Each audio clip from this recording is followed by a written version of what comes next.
السلام علیکم ورحمۃ اللہ وبرکاتہ۔ بسم اللہ الرحمن الرحیم۔ بسم اللہ والصلاۃ والسلام علی رسول اللہ صلی اللہ علیہ وسلم۔ اللہ اکبر کبیرہ، الحمد للہ کثیرہ، سبحان اللہ بکرۃ و اصیلا۔ صاحب نزی وقار، آج کی یہ خوبصورت بزم جو کہ میرے حضور علیہ الصلوۃ والسلام کے ولادت باسعادت کے سلسلے میں سجائی گئی ہے،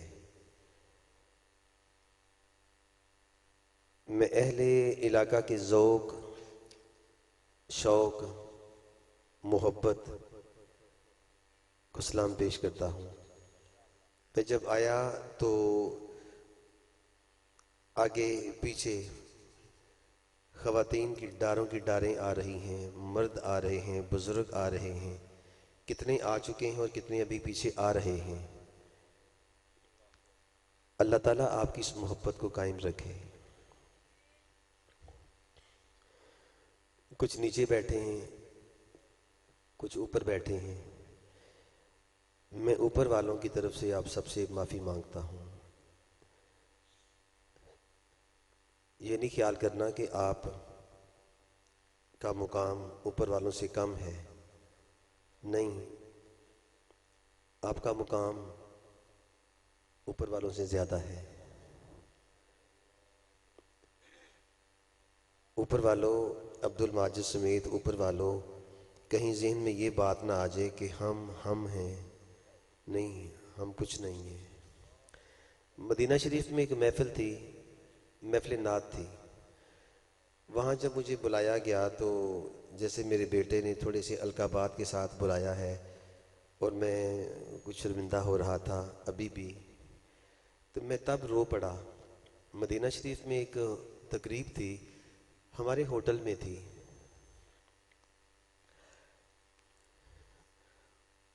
اس میں کچھ عربی بھی بیٹھے ہوئے تھے، چونکہ اس سال مجھے سعودیہ حکومت کی طرف سے خصوصی طور پہ بلایا گیا تھا اور شاہ فہد کی خصوصی اجازت کے ساتھ مجھے پھر حضور کی روضہ پاک کے اندر بھی جانے کا اعزاز ملا تھا۔ آج میں اس کا تھوڑا سا تذکرہ کروں گا، کیونکہ مکمل تذکرہ مجھ سے ہو نہیں سکے گا، کرنا چاہوں گا بھی تب بھی نہیں ہو سکے گا۔ صاحب نزی وقار، محفل میں جب مجھے انہوں نے بلایا کہ فلاں فلاں فلاں فلاں اعزازات، میں رو پڑا۔ میں نے کہا ایسے کیوں بلایا ہے؟ پاکستان میں ایسے بلایا جائے تو چلو برداشت کر لیتا ہوں، یار مدینہ پاک میں ایسے نہیں بلانا چاہیے تھا۔ توجہ، یہ میرے حضور کے ذکر کی محفل ہے،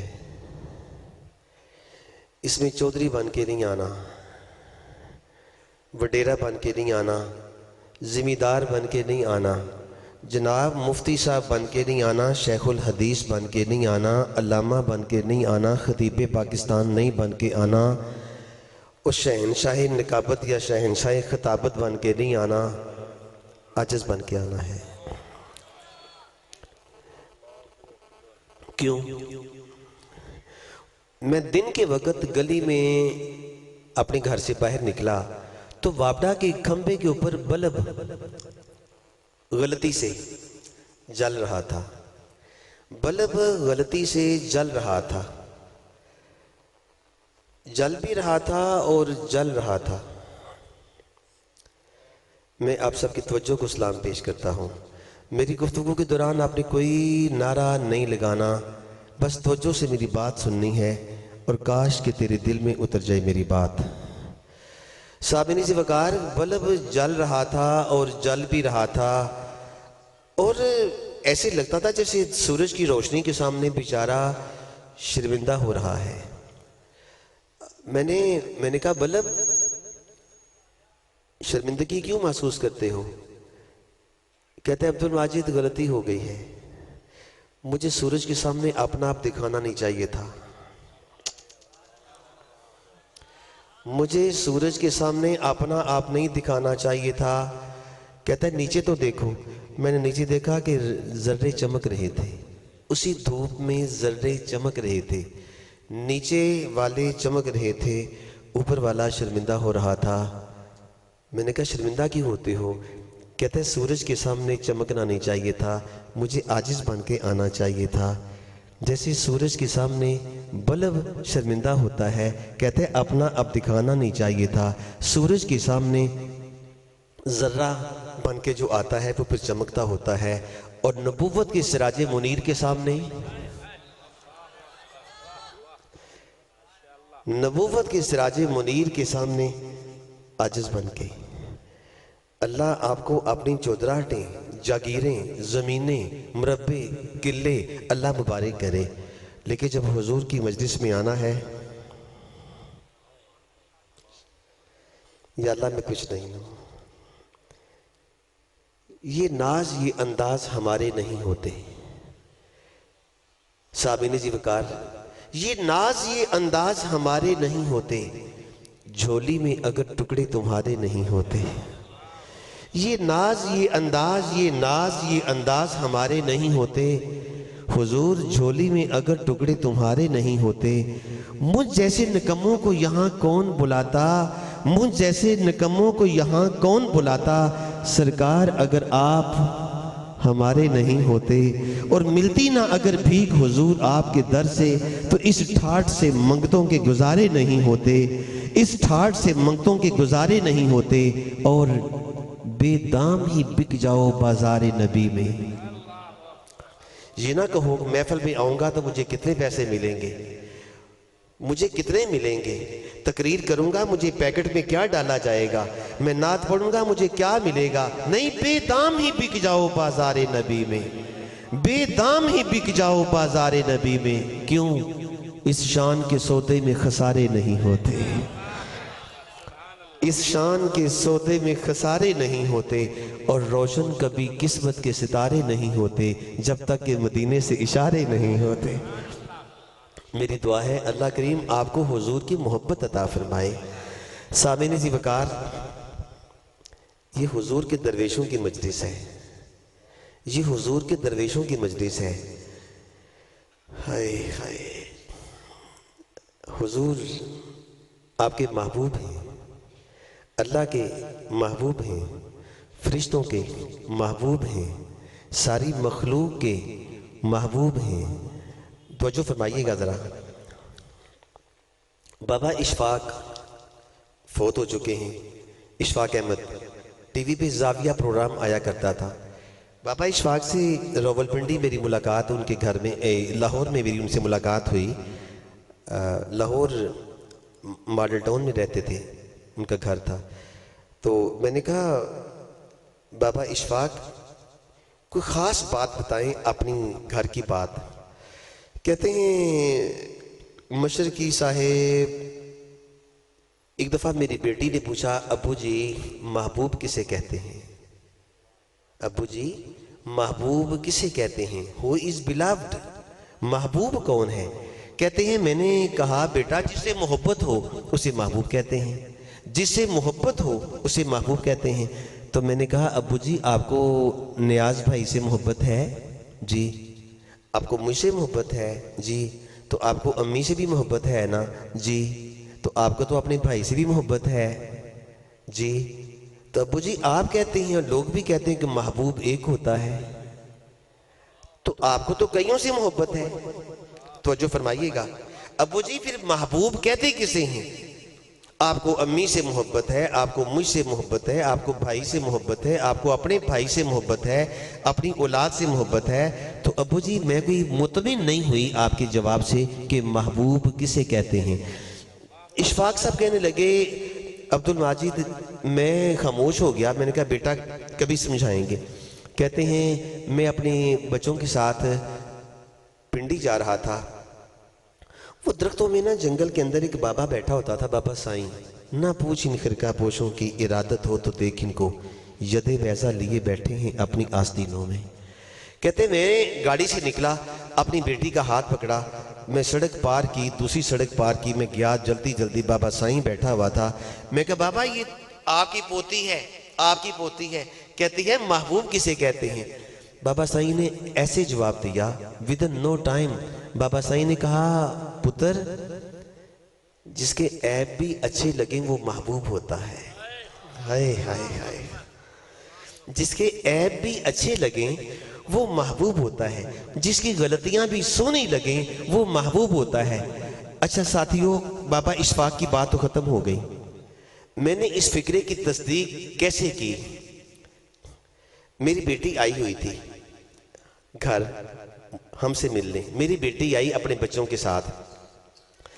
میں نے اپنے نواسے کو اپنی چھاتی پہ بٹھا لیا۔ جمعہ کا دن تھا، میں نہا کے بیٹھا، کپڑے سونے پہنے، جمعہ کی نماز کی تیاری۔ میں اپنے نواسے کو چھاتی پہ بٹھا لیا اور میرا نواسا ٹانگیں مارنے لگا، اور اتفاق سے میرے نواسا عبدالقادر نے میرے اوپر پیشاب کر دیا۔ کپڑے میرے گیلے ہو گئے، خراب ہو گئے، سردی کا موسم، میں نہانے کے لیے دوبارہ تیاری کرنے لگا۔ میں نے کہا اپنی بیٹی سے، میں نے کہا غلام فاطمہ اے پکڑو اپنے بچے کو، پکڑو اپنے بچے کو۔ میرے سارے کپڑے خراب کر دیے۔ میں بھی ہنس رہا تھا، میری بیٹی بھی ہنس رہی تھی، اور میرا نواسا عبدالقادر وہ بھی ٹانگیں مار مار کے خوش ہو رہا تھا، اور میں بھی دیکھ دے کے خوش ہو رہا تھا۔ مجھے پتا چلا بابا اشفاق نے ٹھیک کہا تھا کہ پتر جدے عیب بھی چنگے لگن، جس کے عیب بھی اچھے لگیں اور جس کی غلطیاں بھی سونی لگیں وہ محبوب ہوتا ہے۔ اچھا بھائی، دنیاوی اعتبار سے جس کے عیب بھی اچھے لگیں وہ محبوب ہوتا ہے۔ اس محبوب کا کیا کہنا جس کے اندر عیب ہے ہی کوئی نہیں۔ ہائے ہائے ہائے ہائے، اس محبوب کا کیا کہنا جس کے اندر عیب ہے ہی کوئی نہیں۔ ایک در یتیم بھیج کے تے مائی حلیمہ دی گودی وچ پالیا سی، او سچائی رب نے پن چھڑیا جس وچ محمد نو ٹالیا سی۔ او سچائی رب نے پن چھڑیا جس وچ محمد نو ٹالیا سی۔ اس محبوب کا کیا کہنا جس کے اندر خطا ہے ہی کوئی نہیں، جس کے اندر عیب ہے ہی کوئی نہیں۔ اس محبوب کا کیا کہنا جس کے اندر نقص ہے ہی کوئی نہیں۔ وہ نبیوں میں نبی ایسے کہ ختم الانبیاء ٹھہرے، حسینوں میں حسین ایسے کہ محبوب خدا ٹھہرے۔ اور سلام اے آتشیں زنجیر باطل توڑنے والے، سلام اے خاک کے ٹوٹے ہوئے دل جوڑنے والے۔ صاحب نجی وقار، یہ حضور کے ولادت باسعادت کے سلسلے میں محفل، جشن، خوشی، آمد، سجاوٹیں، سج دھج اور پتہ نہیں کیا کیا۔ سری لنکا میں میری گفتگو تھی 6 سال پہلے، سری لنکا میں گفتگو تھی۔ وہاں کسی نے پوچھا کہ یہ محفل میلاد، ٹھیک ہے بھائی، حضور کے ذکر کی محفل ہونی چاہیے۔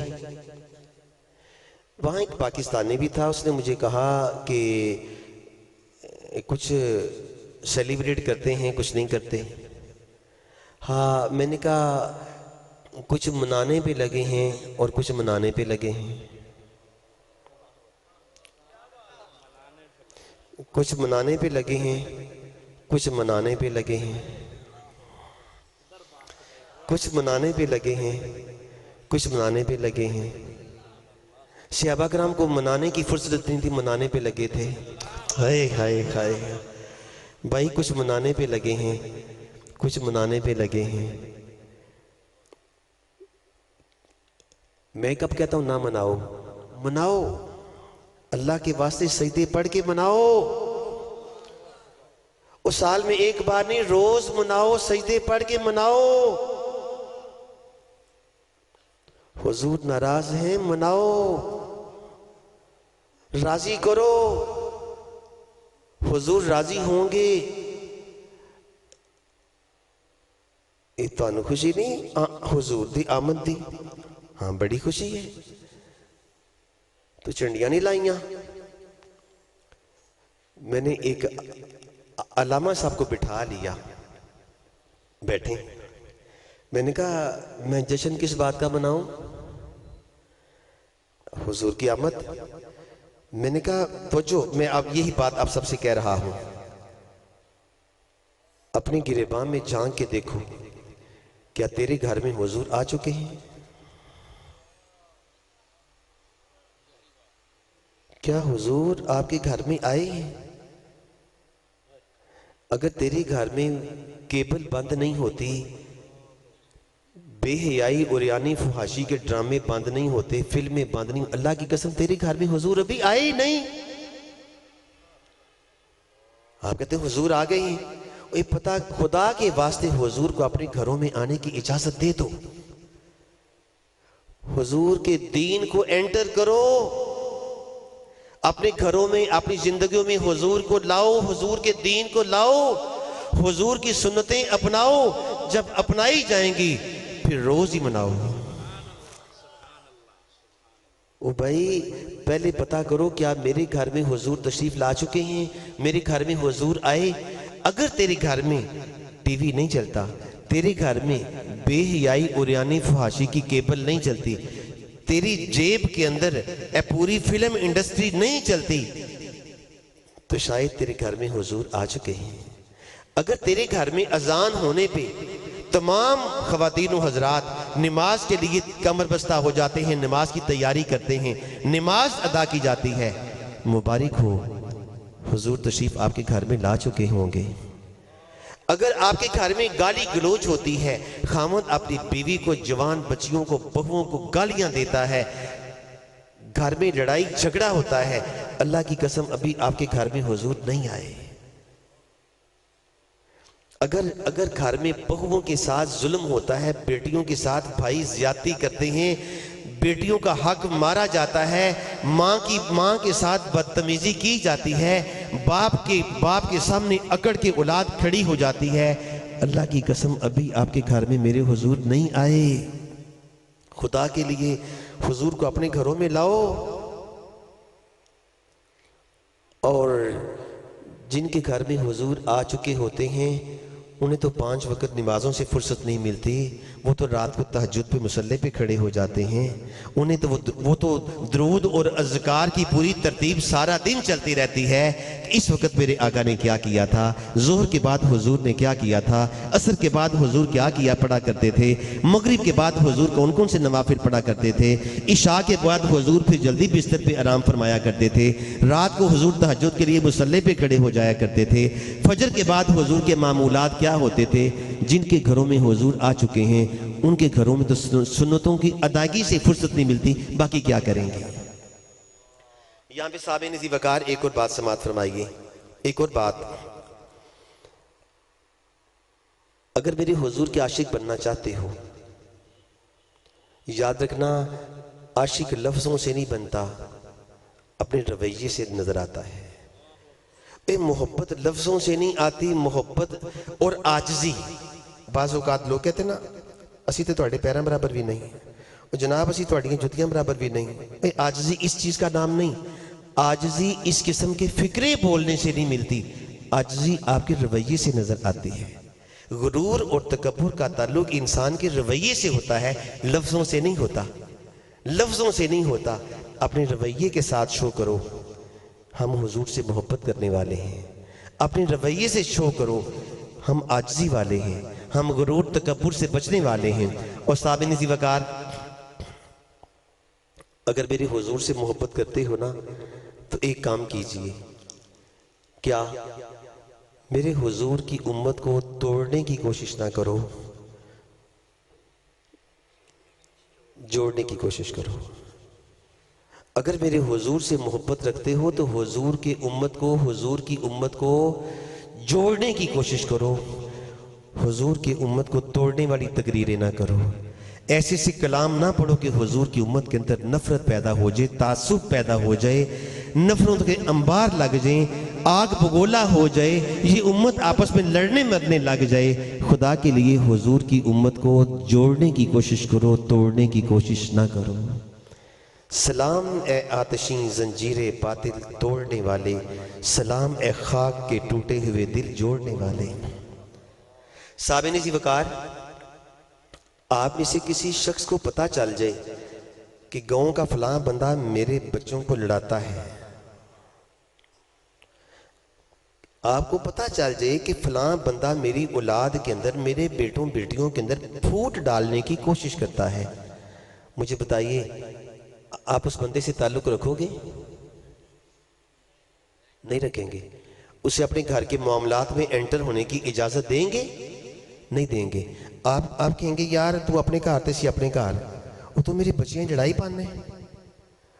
گاؤں کا کوئی بندہ آپ کے بچوں کو لڑائے، آپ پسند نہیں کرتے، اور جو تقریریں کر کے حضور کی امت کو لڑائے، میرے حضور ایسے شخص کو پسند نہیں فرمائیں گے۔ اے حضور کی امت کے اندر باہمی محبت پیدا کیجئے، حضور کی امت کے اندر باہمی محبت پیدا کیجئے، بات ایسی کیجئے حضور کی امت مل کے بیٹھے۔ پتہ کیوں؟ بڑی ذلت ہو چکی ہے، بڑی ذلت ہو چکی ہے، اتنی ذلت اس امت کا مقدر بن چکی ہے، اور اگر ابھی بھی نہیں سنبھلیں گے تو یاد رکھنا ہمارے سے بڑا بے وقوف کوئی نہیں ہوگا۔ بھئی حضور کی امت کو جوڑو، حضور کی امت کو جوڑنے کی ضرورت ہے، امت بہت کمزور ہو چکی ہے، کفر غالب آ رہا ہے، طاغوت چھا رہا ہے، خالی نعرے مارنے سے کام نہیں بنے گا، خالی محفلیں کرانے سے کام نہیں بنے گا، دلوں کو جوڑو، اندر کدورتیں ختم کیجئے، تعصب ختم کیجئے، اندر کے بغض کینہ، ایک دوسرے کے خلاف کیچڑ اچھالنا، ساتھیوں یہ بند کیجئے، درس محبت دیجئے، انسانیت کو جوڑنے کی کوشش کیجئے۔ اس وقت ساری دنیا میں پتہ سب سے بڑا موضوع کیا ہے؟ ہیومن رائٹس، حقوق انسانی۔ آپ دنیا کے کسی ملک میں جائیں گے، وہاں موضوع آپ کا جو موضوع ہوگا، جس کو لوگ سننا پسند کریں گے، وہ ہے انسانیت۔ انسانیت۔ میرے حضور صرف مسلمانوں کے نبی نہیں ہیں، معافی چاہتا ہوں، میرے حضور صرف مسلمانوں کے نبی نہیں، حضور پوری کائنات کے نبی ہیں۔ قرآن کریم صرف مسلمانوں کی کتاب نہیں، قرآن کریم پوری انسانیت کے لیے کتاب ہدایت ہے۔ اللہ رب المسلمین نہیں، اللہ رب العالمین ہے۔ خدا کے واسطے حضور کو کسی ایک فرقے کے ساتھ منسوب نہ کرو، حضور ہمارے ہیں، حضور ہمارے ہیں، سب کے ہیں۔ حضور کا صرف تیرا ہونا حضور کا اعزاز نہیں، حضور کا پوری کائنات کے لیے ہونا یہ حضور کا اعزاز ہے۔ میرے حضور پوری کائنات کے لیے ہیں بھائی، حضور تیرے میرے ساتھ مخصوص نہیں ہیں۔ محبت۔ سامعین ذی وقار خواتین و حضرات، اگر میں اسلام کی ساری تعلیمات کو ایک لفظ کا ٹائٹل دینا چاہوں، all teachings of Islam should be given one title، وہ لفظ کیا ہے؟ محبت۔ نماز اکیلے پڑھنے کا ثواب تھوڑا ہے، زیادہ پڑھنے کا اجر زیادہ ہے، کیوں؟ باجماعت کیا باہمی محبت پیدا ہوتی ہے۔ روزے رکھتے ہیں، افطاریاں کراؤ، افطاری کرو، مل جل کے کرو، تحائف کا تبادلہ کرو، چیزیں بھیجو، کیوں؟ کیا ہوتا ہے؟ محبت پیدا ہوتی ہے۔ زکوٰۃ ادا کرو، امراء غریبوں کو ان کا حق پہنچاؤ، باہمی محبت پیدا ہوتی ہے۔ حج اجتماعی عبادت ہے، کیا ہوتا ہے؟ محبت پیدا ہوتی ہے۔ اسلام کی ساری تعلیمات کو اگر ایک ٹاپک دیا جائے، ایک نیا عنوان، ایک نیا سبجیکٹ دیا جائے، وہ ٹاپک محبت ہے، وہ ٹاپک ہے محبت۔ محبت کیجئے ساتھیوں، انسانوں سے نفرت نہ کرو۔ میرے حضور علیہ السلام کا فرمان عالی شان، توجہ کیجئے، حضور نے فرمایا جس نے کسی مسلمان کے چہرے پہ تھپڑ مارا اس کا میری امت سے کوئی تعلق نہیں۔ سوچو کون گھر میں کتنوں کو مار چکے ہو۔ بڑا بے وقوف ہے وہ شخص جو گھر میں اپنی بیوی کو مارنا اپنا حق سمجھتا ہے۔ اللہ سے معافی مانگو، بیٹیوں والوں اللہ سے معافی مانگو، بہنوں والوں اللہ سے معافی مانگو، کسی کی بیٹی پہ ہاتھ نہ اٹھاؤ، کسی غریب بچے پہ ہاتھ نہ اٹھاؤ۔ اساتذہ کرام، بچوں کو قرآن پاک پڑھاتے ہوئے بچوں کو بے تحاشا نہ مارو، نہ بچوں پہ ظلم کرو۔ حضور نے فرمایا جس نے کسی مسلمان کے چہرے پہ تھپڑ مارا اس کا میری امت سے کوئی تعلق نہیں۔ کیوں؟ یہ چہرہ کون سا ہے؟ اس چہرے کی اسپیسیفیکیشن کیا ہے؟ کیا خاص بات ہے اس چہرے کے ساتھ؟ یہ چہرہ انسان پہ اللہ کا ہاتھ لگا ہے، اللہ کا ہاتھ لگا ہے۔ انسان اشرف المخلوقات، آپ ساری مخلوقات میں سب سے افضل۔ کیوں؟ اتنا خوبصورت چہرہ، انسان اتنا خوبصورت۔ اگر اللہ کو اس پیکر سے زیادہ کوئی اور پیکر اچھا لگتا ہوتا، اللہ اپنے محبوب اس پیکر میں بھیجتے۔ اگر اللہ نے اپنے محبوب علیہ الصلوۃ والسلام کو پیکر انسانی میں بھیجا ہے، گویا اللہ کو یہ شکل بڑی پیاری لگتی ہے، اللہ کو یہ صورت بہت پیاری لگتی ہے۔ صاحب نظیر وقار،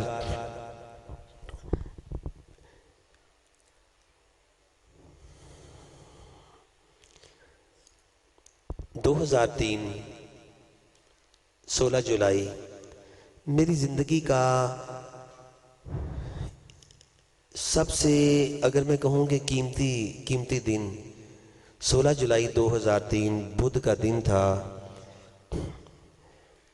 چونکہ میں سعودی حکومت کا مہمان ٹھہرا ہوا تھا، مجھے پرفارما ملا کہ آپ کی کوئی وش، کیا ہم نے آپ کی تواضع کر دی ہے؟ میرے ذہن پہ خیال آیا، میں نے کہا میں حضور کے روضہ پاک کے اندر جانا چاہتا ہوں۔ میں نے ان سے کہا، وہ جو شیخ تھے مدینہ یونیورسٹی کے استاد تھے، شیخ ذوالقرنین سکندر ان کا نام تھا، وہ اسلامیات کے پروفیسر تھے۔ انہوں نے کہا کہ یہ this is out of beyond of my jurisdiction, میرے دائرہ اختیار میں نہیں ہے، میں اوپر لیٹر بھیجتا ہوں۔ مدینہ شریف کے گورنر کو لیٹر بھیجا کہ مہمان وہ روضہ پاک کے اندر جانے کا کہہ رہے ہیں۔ اجازت مل گئی۔ 16 جولائی بدھ کا دن تھا 2003۔ صبح 9 بجے 12 بجے تک ڈاکٹر ذوالقرنین جو کہ مدینہ یونیورسٹی میں اسلامک سٹڈیز، اسلامک لا کے پروفیسر تھے، ان کی معیت میں اندر جانے کا اعزاز مل گیا۔ وہ کیفیت میں بیان کرنا چاہوں بھی تو نہیں کر سکتا۔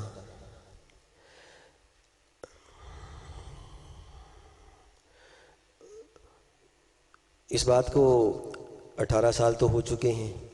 میں نے اس کے بعد کوئی وہ کلپس دیکھتا ہوں، کوئی کہتا ہے بند ہے، کوئی کہتا ہے نظر نہیں آتی، کوئی کہتا ہے جھوٹ ہے، کوئی کہتا ہے ایسے ہے، کوئی کہتا ہے ایسے ہے، پتہ نہیں کیسی کیسی باتیں۔ کبھی وہ ایک تصویر آ جاتی ہے قبر رسول اصل میں یہ ہے، کوئی کہتا ہے نہیں نظر ہی نہیں آتی، کوئی کہتا ہے ایسے ہے، کوئی ایسے ہے۔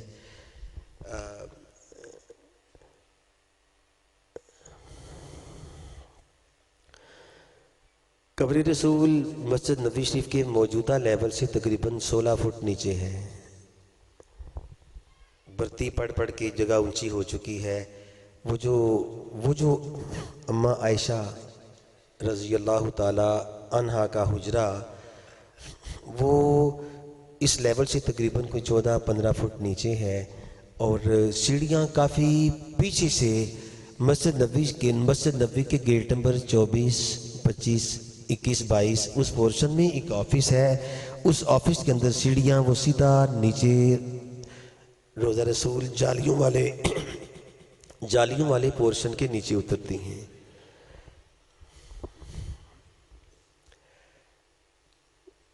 جب کبھی کبھی سعودیہ حکومت یہ اعلان کر دیا کرتی تھی کہ اندر کا رستہ بلاک بند، وہ اس لیے کہ لوگ پھر اس جگہ سے متعلق کئی ایسی من گھڑت باتیں کہنا شروع کر دیتے ہیں جس کا حقیقت سے تعلق نہیں ہوتا۔ وہ پھر اس قسم کے خیالات کو گم کرنے کے لیے اس قسم کی باتوں کو غلط ثابت، وہ ایک ہی بات کرتے ہیں کہ سارے رستے بند ہیں، سیسا پلائی ہوئی دیوار ڈالی ہوئی ہے، جبکہ ایسی بات نہیں ہے۔ اس حجرہ شریف کے اندر ڈاٹس کے جہاں پہ آپ کو جالیاں نظر آتی ہیں، جہاں پہ آپ کو سبز رنگ کی چادر وہ لٹکی نظر آتی ہے، قبر رسول اس چادر کے اندر نہیں ہے بلکہ اس کے نیچے والے پورشن میں ہے۔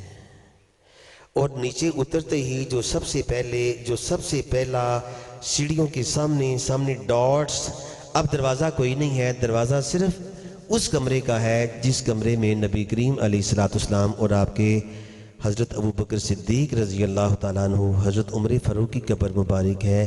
باقی ساری محرابیں بنی ہوئی ہیں اور وہ محرابیں شو کرتی ہیں، اوپر امہات المومنین کے نام لکھے ہوئے ہیں، وہ شو کرتی ہیں کہ یہ امہات المومنین کے کمرے یہ ہوا کرتے تھے۔ آج کل صرف محرابیں ہیں، ڈاٹس بنے ہوئے ہیں، کمرہ صرف نیچے ایک ہے۔ نبی کریم علیہ السلام کی قبر مبارک، اس کا خاص معجزہ، جیسے حضور ہزاروں کی مجلس کے اندر بھی نمایاں نظر آیا کرتے تھے، حضور کی قبر انور سر کی جانب سے بھی دونوں صحابہ کرام سے آگے ہے، پاؤں کی جانب سے بھی دونوں سے آگے ہے۔ اور بعض اوقات کلام شاعر بولتے ہیں کہ سجے کھبے یار سلائے ہوئے نے، سجے کھبے نہیں ہے بلکہ دونوں قبریں حضور کے دائیں طرف ہیں، دونوں قبریں حضور کے دائیں طرف ہیں۔ پہلے حضور کے ساتھ حضرت ابوبکر صدیق کی قبر مبارک ہے، جہاں آپ کا سینہ مبارک آتا ہے وہاں حضرت ابوبکر صدیق کا سر مبارک شروع ہوتا ہے، اور جدھر حضرت ابوبکر صدیق کا سینہ مبارک ہے وہاں حضرت عمر فاروق کی قبر مبارک سر سے شروع ہوتی ہے۔ اور نیچے پتھر نہیں لگا ہوا، نیچے وہی مٹی ہے جو حضور کے وقت تھی، اوپر صرف قالین بچھے ہوئے ہیں، اوپر صرف قالین بچھے ہوئے ہیں۔ اور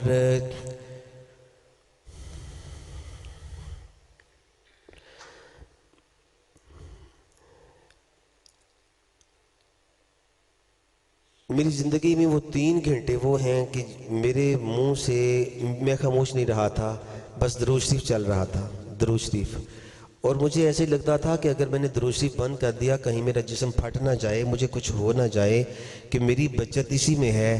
اور میں زندگی میں کبھی اتنی میری کپ کپی طاری نہیں ہوئی جتنی میری وہاں پہ تھی، کہ میں مسلسل رو رہا تھا، اور مسلسل میری زبان پہ درود شریف چل رہا تھا، مسلسل درود شریف چل رہا تھا۔ اور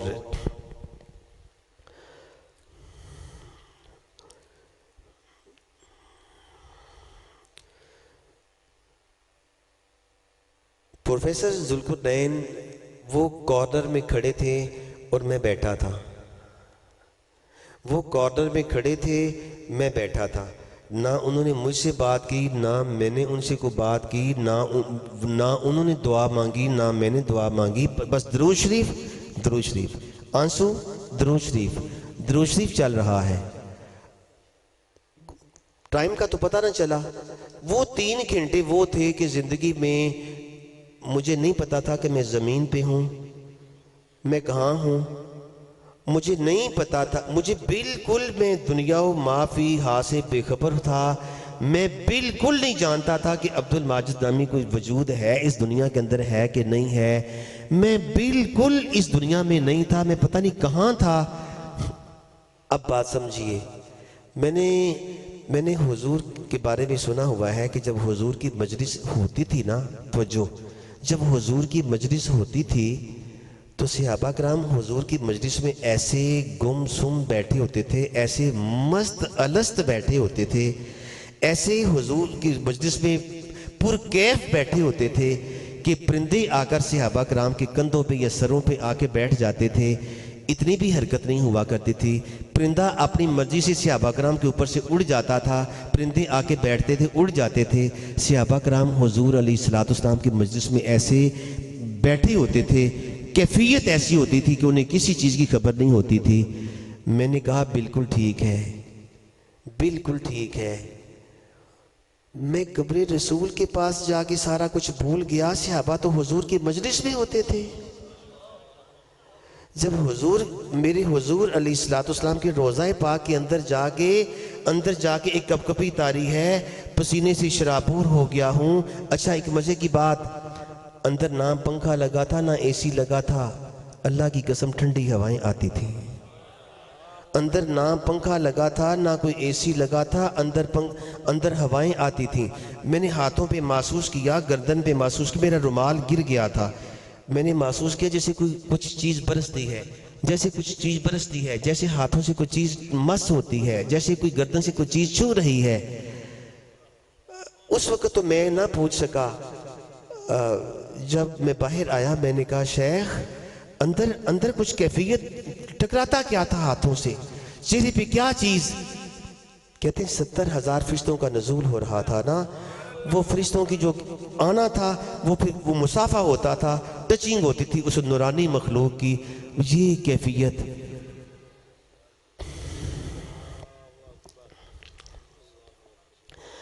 جب میں باہر آ گیا میں نے کہا شیخ ایک غلطی ہو گئی ہے. کہتے کیا؟ میں نے کہا دعا نہیں مانگی گئی. اندر دعا مانگنے کا ہوش نہیں رہا, پتہ نہیں کیفیت کیا تھی, اندر دعا نہیں مانگی گئی. میرے کندھے پہ ہاتھ مارا, کہتے ہیں 20 سال ہو گئے میں بھی جا رہا ہوں, آج تک نہیں مانگ سکا. اندر جا کے پتہ ہی نہیں چلتا کیا ہو گیا ہے. بس درود و سلام, درود و سلام, درود و سلام. برادران جی وقار, آپ میں سے جن کو میرے حضور کی خواب میں زیارت ہو چکی ہے مبارک ہو, بتانے کی ضرورت کوئی نہیں ہوئی. شب جمعہ باوضو پاک صاف بستر پہ بیٹھ کے ایک تسبیح درود شریف کی پڑھ لیا کریں, ایک تسبیح درود شریف کی پڑھ لیا کریں. اور ساتھ آپ نے ایک دعا کرنی ہے, یا اللہ مجھے اپنے محبوب کی زیارت نصیب فرما دے, یا اللہ خواب میں حضور کی زیارت نصیب فرما. میں وعدہ ہوں میں ان آنکھوں کو غلط جگہ پہ استعمال نہیں کروں گا. یا اللہ میں چوکوں چراہوں میں کھڑے ہو کے لوگوں کی بچیوں کو تانکا جھانکے نہیں کروں گا. یا اللہ میں گندی مندی فلمیں دیکھ کے اپنی نظروں کو ناپاک نہیں کروں گا. حضرت عثمان غنی سے میں درس حیا لوں گا. حضرت عثمان غنی رضی اللہ تعالیٰ عنہ ساری زندگی اگر کسی کافر کو ہاتھ ٹچ کرتے تھے نا, اگر کسی کافر کو ہاتھ ٹچ کرتے تھے تو بایاں ہاتھ ٹچ کرتے تھے. آپ کافر کو دایاں ہاتھ, اسلام قبول کرنے کے بعد حضرت عثمان غنی رضی اللہ تعالیٰ عنہ نے کسی کافر کو دایاں ہاتھ نہیں پکڑایا, دایاں ہاتھ کبھی شرمگاہ کو بھی نہیں لگایا, کوئی ناپاک چیز کوئی گندی چیز نہیں پکڑی. پوچھا عثمان غنی اتنی پرہیز کرتے ہیں, تجارتی معاہدہ کرتے ہیں کسی کافر کے ساتھ تو بایاں ہاتھ پکڑ کے بایاں پکڑ کے معاہدہ ہو گیا, بس یہ ہاتھ نہیں دیتے, کیوں نہیں کرتے؟ حضرت عثمان غنی نے جواب دیا جب میں نے اسلام قبول کیا تھا تو حضور نے اپنے دونوں ہاتھوں میں میرا ہاتھ پکڑ لیا تھا. جب سے میرے آقا نے میرا ہاتھ پکڑا ہے اس کے بعد میں نے کسی غیر مسلم کافر کو اپنا ہاتھ نہیں لگنے دیا, کیونکہ اس ہاتھ کو میرے حضور کا ہاتھ ٹچ ہو چکا ہے. ساتھیو, جن نظروں سے آپ نے حضور کی زیارت کی, جن نظروں سے قرآن کی زیارت روز کرتے ہو, خدا کے واسطے ان نظروں کو ناپاک نہ کرو, ان نظروں کو ناپاک نہ کرو. بڑی قدر کرو, بڑی قدر کرو. آپ نے دعا کرنی ہے یا اللہ اپنے سونے محبوب کی زیارت کروا دے. اور ایک بات دعا فرمائیں, اللہ حرمین شریفین کے رستے کھول دے. اپنی پہلی فرصت میں دعا کیجئے کہ یا اللہ رستے کھل جائیں, آسانیاں ہو جائیں, میں جاؤں گا, میں مسجد نبوی شریف کے اندر میں ریاض الجنت کے اندر جا کے بیٹھوں گا. توجہ, آپ جب حضور کی جالیوں کے سامنے جائیں گے تو اپنے حضور کو جب سلام کہنا ہے تو ایک بار سلام کہنا ہے, اور جب روز سلام کرنا ہے تو کہنا ہے یا رسول اللہ علیہ السلام میں سلام آج کہہ رہا ہوں. حضور اس کا جواب قیامت کو چاہیے, حضور قیامت کو اور جب حضور آج بھی جواب دے دیں گے کہ وعلیکم السلام، تیرے پہ سلامتی ہو، اور جس کو اللہ کے نبی سلامتی کی دعا دے دیں وہ جہنم میں کیسے جا سکتا ہے؟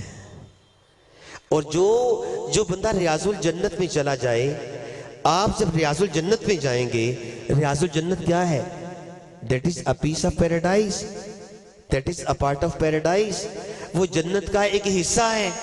ساتھیوں، آپ نے یہ تو علماء اکرام سے سنا ہے کہ جو شخص کلمہ پڑھنے والا اگر اپنی گناہوں کی وجہ سے جہنم میں چلا گیا وہ واپس جنت میں لایا جائے گا، سنا ہے؟ لیکن آپ نے یہ نہیں سنا کہ کسی جنتی کو جنت سے نکال کے اللہ جہنم میں پھینکے گا، ایسے نہیں سنا۔ تو جس کو اللہ ریاض الجنت میں لے آتا ہے، جس کو اللہ ریاض الجنت میں لے آتا ہے، اللہ اسے جنت کے باغیچے میں لے آتا ہے، تو اللہ کی شان غفور الرحیمی کے خلاف بات لگتی ہے کہ جس کو اللہ جنت میں یہاں لا کھڑا کرے اسے اللہ جہنم میں کیسے پھینکے گا؟ دعا کیجئے، یا اللہ ہمیں خانہ کعبہ کا طواف کرنا بھی نصیب فرما، یا اللہ ہمیں حضور کے روضہ پاک پہ جانے کی توفیق عطا فرما، اور ریاض الجنت کے اندر اللہ بیٹھنے کی، درود و سلام پڑھنے کی توفیق عطا فرما۔ اور میں نے آپ سب ساتھیوں کو، میں نے سب بچوں کو ایک سبق دینے کی کوشش کی ہے۔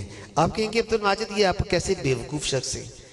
سب بچوں کو، تیرے سے بڑے بیٹھے ہوئے ہیں، میں نے جان کے کہا، میں نے سب بچوں کو یہ ایک نصیحت یا ایک ریکویسٹ، ایک درخواست کرنے کی کوشش کی ہے۔ میں نے سب بچوں کو، میں نے آپ سب کو بچہ کہہ دیا، جان کے کہا۔ بچہ وہ نہیں ہوتا جس کی عمر تھوڑی ہوتی ہے، صوفیہ کی زبان میں بچہ وہ ہوتا ہے جو گناہوں سے بچا ہوتا ہے۔ میں نے گمان کیا کہ آپ بچے ہیں، میں نے آپ سب کے بارے میں گمان کیا آپ بچے ہیں، اللہ کرے بچے ہوں۔ جو گناہوں سے بچا ہوتا ہے وہ بچہ ہوتا ہے، جو جھوٹ سے، بغض سے، کینہ سے، حسد سے، انات سے، ٹریکری سے، میلت سے بچا ہوتا ہے وہ بچہ ہوتا ہے، جو بچہ ہوتا ہے وہ بچہ ہوتا ہے۔ اللہ کرے سارے بچے بیٹھے ہوں، بس میں اسی پہ اکتفا کرتا ہوں۔ یہ ناز، یہ انداز ہمارے نہیں ہوتے، جھولی میں اگر ٹکڑے تمہارے نہیں ہوتے، مجھ جیسے نکموں کو گلے کون لگاتا، سرکار اگر آپ ہمارے نہیں ہوتے، اور ملتی نہ اگر بھیک حضور آپ کے در سے، تو اس ٹھاٹھ سے منگتوں کے گزارے نہیں ہوتے۔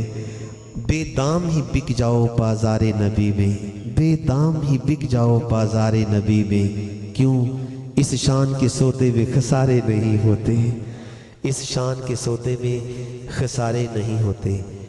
روشن کبھی قسمت کے ستارے نہیں ہوتے جب تک کہ مدینے سے اشارے نہیں ہوتے۔ وما علینا الا البلاغ المبین۔ اللہ تعالیٰ آپ سب کا آنا قبول فرمائے۔